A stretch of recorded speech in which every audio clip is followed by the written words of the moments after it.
ہم چھوٹی چھوٹی تکلیفوں پہ، مصیبتوں پہ بہت بے صبرے ہو جاتے ہیں اور اتنے لفظ بول جاتے ہیں اپنی طرف سے کہ جو ہمیں پتہ ہی نہیں ہوتا اور اللہ کو ناپسند ہوتے ہیں وہ۔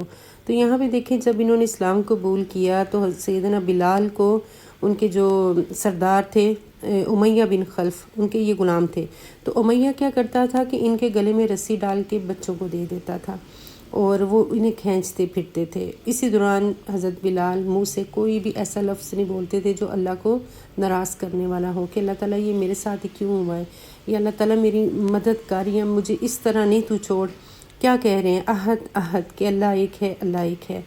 تو امیہ یہی نہیں، وہ دوپہر کی چلچلاتی دھوپ میں جلتی ہوئی ریت پہ، اور کبھی ریت پہ اور کبھی پتھر پہ لٹا کے اوپر سینے پہ بھاری پتھر رکھ دیتا تھا۔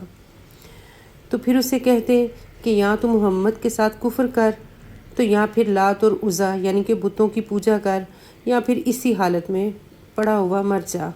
لیکن حضرت بلال ایک ہی لفظ بولتے تھے، احد احد احد۔ تو ایک روز حضرت ابو بکر کا گزر ہوا تو انہوں نے دیکھا کہ حضرت بلال کو اذیت دی جا رہی ہے، تو انہوں نے کیا کیا، اس غلام کو خرید کر اللہ کے لیے آزاد کر دیا۔